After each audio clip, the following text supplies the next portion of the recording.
वहीं वित्त मंत्री निर्मला सीतारमण 1 फरवरी को संसद में अपना 8वां केंद्रीय बजट पेश करेंगी। ये मोदी सरकार के तीसरे कार्यकाल का दूसरा पूर्ण बजट होगा।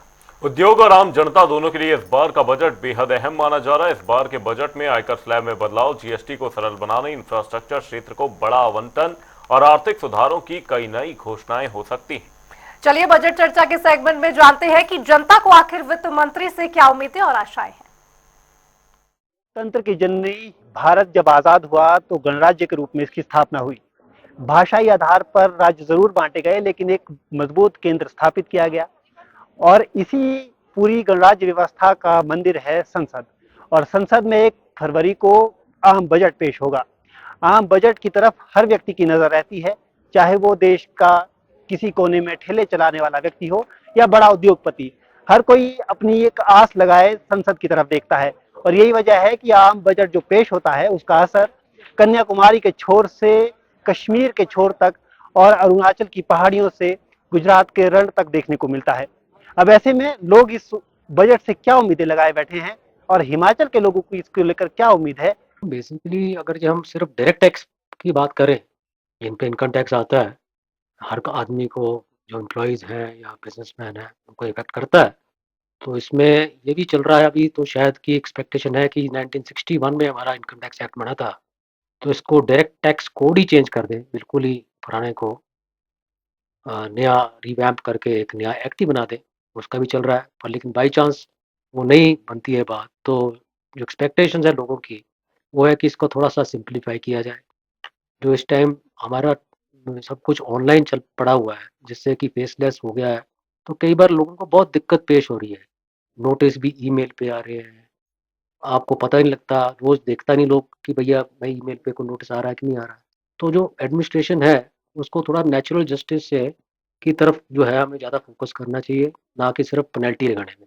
इस टाइम पेनल्टीज़ लगाने में कुछ ऑटोमेटिक ही लग जाती हैं, जिससे कि काफ़ी टैक्स पेयर जो है नाराज़ हैं। कई बार कारणवश वो लेट रिटर्न फाइल कर पाता है, तो उसके लिए प्रॉब्लम रहती है, तो उसको बिलेटेड रिटर्न भी नहीं फाइल कर सकता, या करेगा बिलेटेड रिटर्न तो उसमें बोलते हैं जी एक्स्ट्रा पैसे दो, है ना? तो कहीं-कहीं वहाँ पे लगता है कि आप उसकी एक तरफ तो हम कह रहे हैं सिम्प्लिफिकेशन कर रहे हैं, पर लेकिन एक तरफ बहुत ज़्यादा डिसिप्लिन एक्सपेक्ट कर रहे हैं टैक्स पेयर से। तो डिसिप्लिन तो दोनों साइड से चाहिए, एडमिनिस्ट्रेशन से डिसिप्लिन है नहीं, टैक्स पेयर से डिसिप्लिन चाहिए। अब टैक्स स्लैब्स की बात करते हैं, तो एक बड़ी विडंबना वाली बात है कि आज मेरी जीएसटी की कलेक्शन जो है, वो इनकम टैक्स से ज़्यादा है। जिसका मतलब है कि एक छोटा मज़दूर भी जो है का जो बजट आने वाला पेश होने वाला है उसमें हिमाचल के लोग जो एक पहाड़ी क्षेत्र होने के नाते ये आ सकते हैं कि यहाँ जिन चीजों में क्षेत्र पिछड़ा हुआ है और जहाँ इनकी एडवांसमेंट हो सकती है, वो कम से कम इस बजट में जरूर से सम्मिलित हो। और विशेष ध्यान लोगों का यहाँ से 7 मेंबर पार्लियामेंट, चाहे लोकसभा के हो चाहे राज्यसभा के हो, वो सातों के साथ केंद्र सरकार की पार्टी के यानी भारतीय जनता पार्टी के हैं। तो यहाँ के लिए उनको पहाड़ी क्षेत्र के लिए विशेष पैकेज बनाने की आवश्यकता है, चाहे इरिगेशन सेक्टर में हो, वाटर सप्लाई सेक्टर में हो, ट्यूबवेल का हो और सड़कों के लिए हो, और सबसे अहम है यहाँ का टूरिज्म। ये एक हिमाचल प्रदेश एक ऐसी स्टेट है, पहाड़ी क्षेत्र है, यहाँ टूरिज्म का आना जाना वैसे भी है, लेकिन ये एक नेक्स्ट टू स्विट्जरलैंड बन सकता है अगर यहाँ पर आर्थिक स्थिति स्टेट की अच्छी होती। वो अच्छी नहीं है, तो हम आ सकते हैं कि केंद्र उन मेंबर पार्लियामेंट के माध्यम। देखिए, आज़ादी के इतने साल हो गए, लेकिन अभी भी हमारा हेल्थ इंफ्रास्ट्रक्चर जिस लेवल का होना चाहिए, उस लेवल का मुझे लगता है कि अभी तक नहीं है। जो नेशनल हेल्थ पॉलिसी है, उसकी जो पॉइंट्स है, उनको मीट नहीं किया जा रहा है और हेल्थ में भी बहुत काम करने की ज़रूरत है। जैसे कि इंफ्रास्ट्रक्चर भी हो गया और डॉक्टर्स और बाकी जो मेडिकल स्टाफ होता है, उनकी फैसिलिटीज़ को भी बढ़ाने की ज़रूरत है। आज डॉक्टर्स की और मेडिकल स्टाफ की बहुत दुर्दशा हो रही है मेडिकल कॉलेजेस में या आम सिविल अस्पताल में आप कह लीजिए। तो उनके लिए बजट एलोकेट करना, मुझे लगता है केंद्र सरकार को इस बारे में ध्यान देना चाहिए।